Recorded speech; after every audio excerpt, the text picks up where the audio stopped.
Well, Scotty, you're my oldest grandson, and then Steve, you were born 3 weeks later, and then Randall and Allie, and then Andrew, and Matthew and Kayla. And then there's you, Lorna and Liam. Most of all, I do this for my grandchildren and my great-grandchildren, and obviously my children too. So how to begin?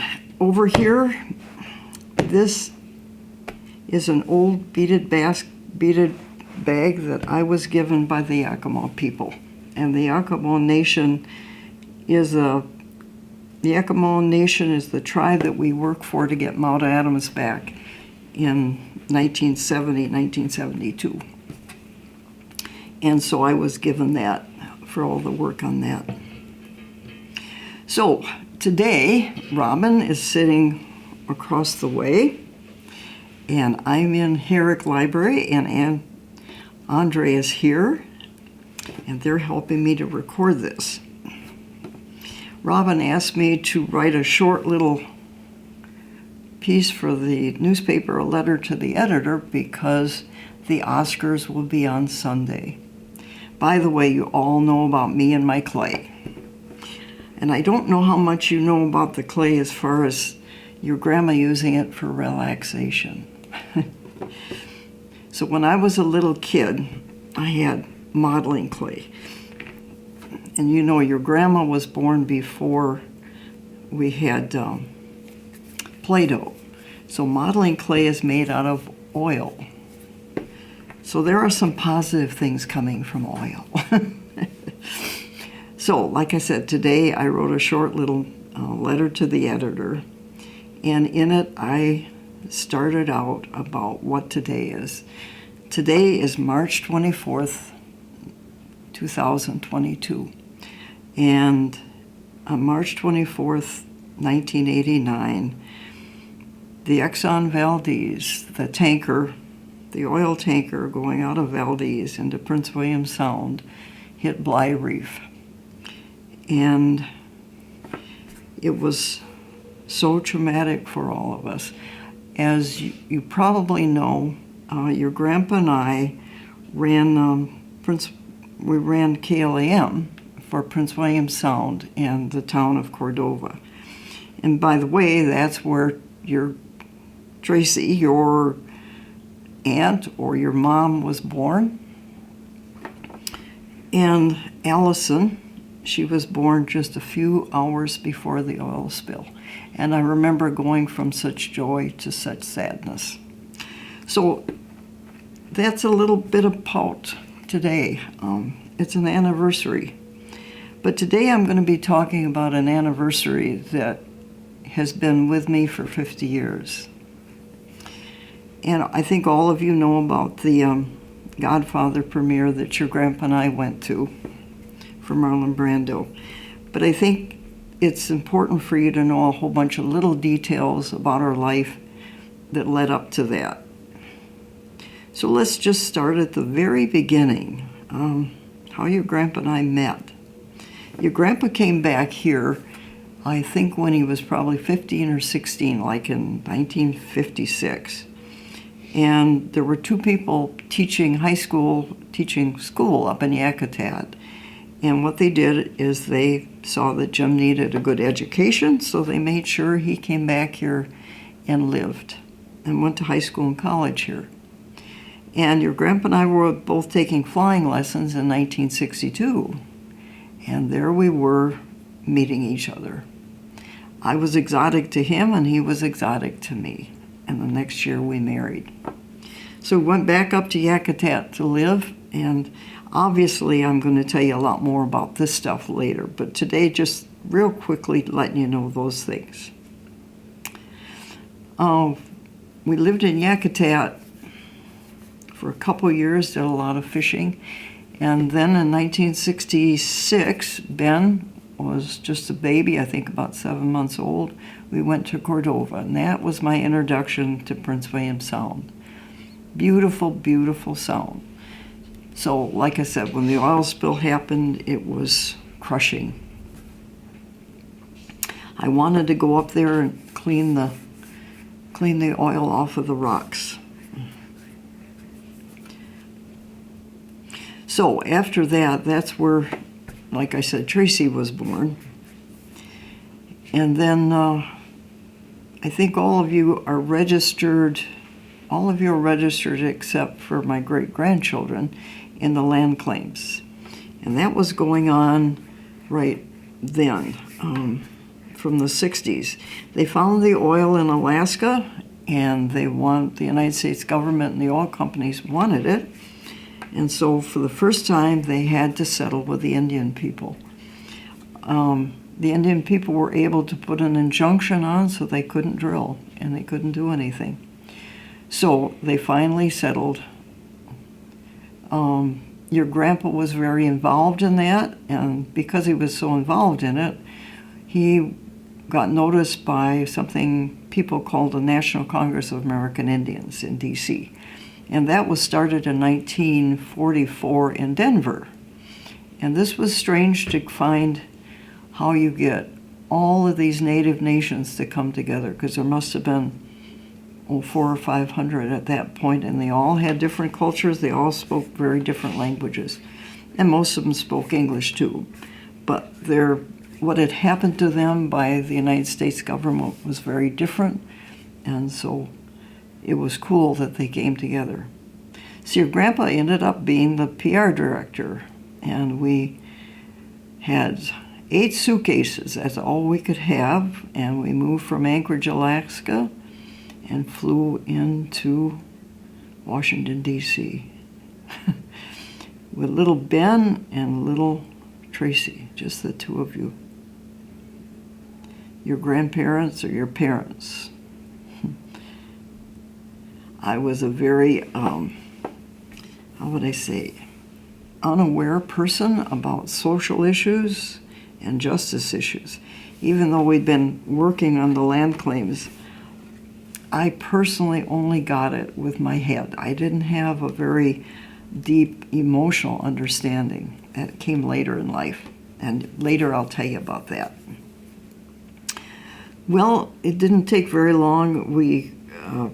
Jim got well known, and then we started our own PR firm.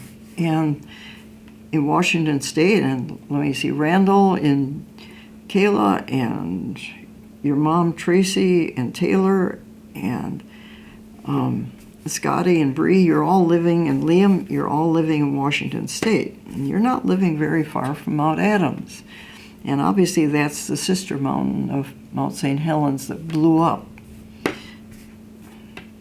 That exploded, let me see, May 18th, 1980, just when we were moving back here. Beautiful state. I loved Washington State. So the Yakimas on the eastern side, what happened is the United States government surveyed it, and they surveyed Mount Adams out of the reservation instead of with it. And that was in 1855. And from 1855 until 1972, the United States government controlled it. And they all wanted the timber that was on it. So finally, with your dad's help, or your grandpa's help, and with Marlon Brando and a lot of other people, it was finally returned. And that's why they gave me the bag.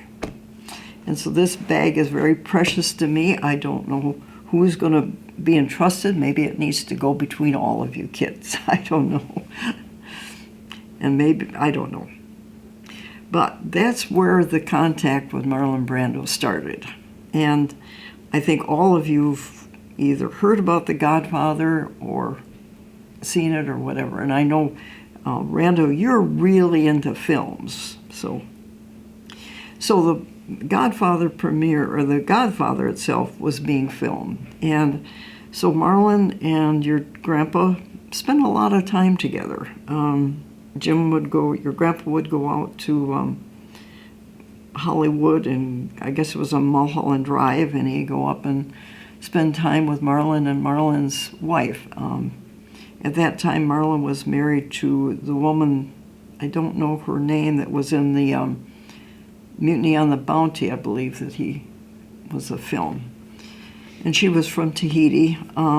Cheyenne, their little girl, she was still a baby. I remember your grandpa coming home and talking about sitting on the bed, all talking together and nursing, she was nursing Cheyenne. So a lot of stories I heard from your grandpa. Well, Marlon was much more serious about justice issues. I don't know if you knew he went with Martin Luther King Jr. and marched with Martin Luther Jr. On protests. He got very involved in fishing rights for different tribes. So there was a different side to Marlon than a lot of people realize. He's a very quiet person, very different than the exuberant person that a lot of people realize. So in a way, I'm kind of sharing not just my own story for you kids.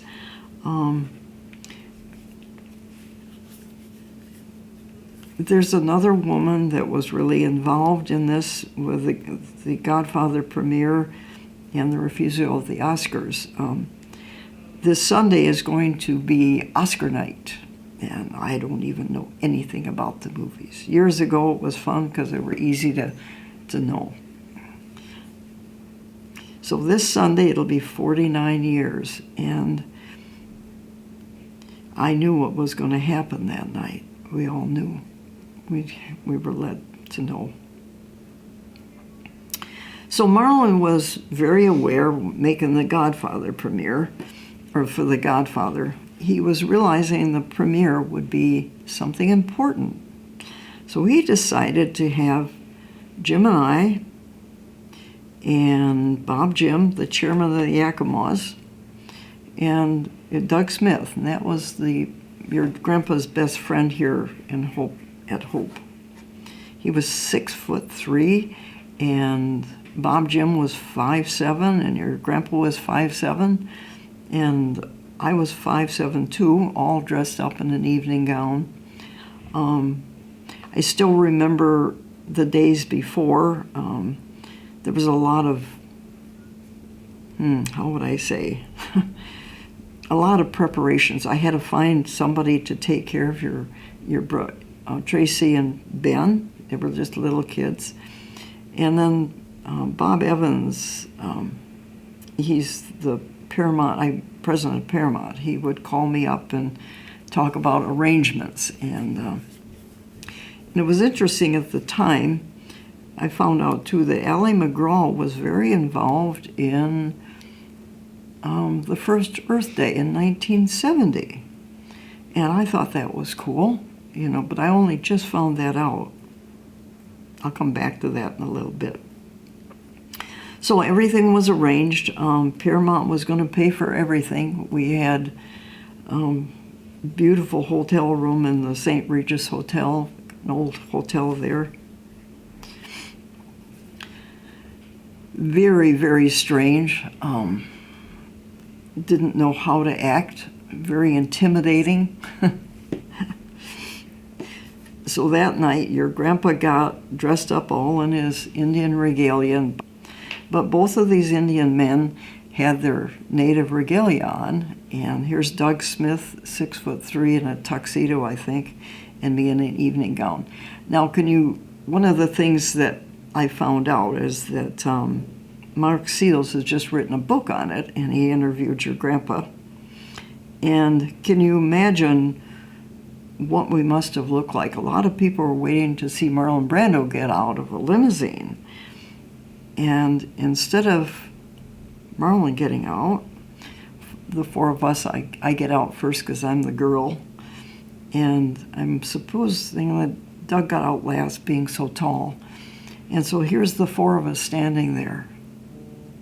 I think we must have looked strange. And the reason I bring these things up is because it's really been a puzzlement to me. If you go on the internet now, you never find out anything about us. There's no pictures of us. In fact, Mark Seals said he just happened to hear about it, and that's how he knew to interview your grandpa. I sure wish we had a picture, and that's why Robin's going to insert a picture. A couple years after we went to the premiere, I realized that that was quite an auspicious thing we did. So I made sure that I had a picture taken of myself. I had my hair done the same way, and I wore the same gown and everything. So it would be documented what I really looked like when we went in there. So the next thing, it was raining. I remember it was cold, and we go into the theater and we sit down. And obviously I'd heard things about the film, but I didn't know much about it. I just knew it was about the mafia. And then near the beginning of the movie, here is this horrible scene about a movie director that didn't want to hire one of the Godfather's son. And the racehorse's head is laying on that bed. And golly, this is a premiere, so we were all shocked. There was no warning to any of us, especially us women. And that will be always with me. In fact, I had not watched the movie until a few weeks ago, since the premiere. It's not my kind of movie. Now, you would think that there'd be pictures of us, there'd be stories, nothing. After the premiere, there was a big party, but there was also the cast party. And we were not invited to the big party, and I guess I know why, because they didn't want us to rain on the parade. Everybody was excited. They worked very hard. But we did go to the cast party, and it was at the St. Regis Hotel in a small suite. I don't quite remember where. But I remember sitting on a couch. There was a couch here and a couch here, and a little coffee table there. And I was sitting on this side, I think, and nobody talked with us. It was just kind of silent. And you know your grandma now that I'm very vocal about Native issues and about environmental things. I wish I could go back 50 years and tell her, why don't you start talking with these people and getting them to realize? So 50 years later, I realized here was this wonderful opportunity, and we didn't take it. Marlon Brando had us there because of the movie industries had so poorly portrayed Native people. It wasn't about cowboys and Indians. It was about the horse soldiers and the Indians. Terrible stuff.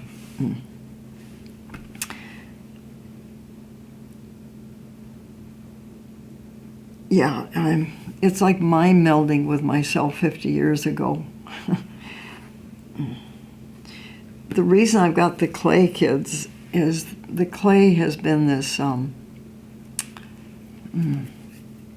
stress reliever for me. And by the way, there is something else very deep going on for me right now. I think you've all heard me talk about Black Elk and the book he was written and the vision he had of the Tree of Life and all the nations like hoops joined around it. Well, I've gotten to be friends with Black Elk's great-great-grandson, Myron Portier, and his son, I've gotten to know his son a little bit through Myron sharing about him. He was shot 4 days ago, and he's in critical condition right now. They don't know if he'll ever come out of. He's in a coma right now. They don't know if he'll ever come out of it. So that's very much on my mind. I'm not sure, but it sounds like there were racial issues going on. You kids have all had to deal with racial issues. Randall, you being light-skinned, you had it the other way around. You weren't dark enough on the reservation. So, but keeping that in mind, his name is Myron Jr., and just kind of a prayer as I'm talking right now. So today I'm really focused on Sunday. Like I said, Robin had me write a short letter to the editor, and Sunday, all over the world, people are going to sit there with the TV or however they watch it and watch the Oscars. And in my little letter, I'm encouraging people to go to the the New York Times, and read Marlon's full speech. When Little Feather went there to refuse the Oscar, March of 1973, that's 49 years ago, she was only allowed to just say a little bit. She's a little bit younger than me, but she has cancer and is dying. She's always been made fun of for doing that. She got blackballed by Hollywood. So I really honor Little Feather for standing there for all of us. So I say this also in hope. I think that we as a nation need to address what we did, and you're our 7 grandchildren and 2 great-grandchildren and 3 children. You have to carry on these stories too. Just because we've lived this life doesn't mean we own our lives. This story belongs to you kids. It belongs especially to you kids to pass it on. I mean, obviously, your mom and dad, it's their story too, but I think it belongs to the young people. That's why I mentioned Ally McGraw.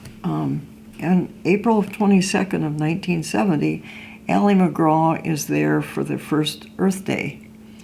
And apparently they did have some Indians opening the ceremony.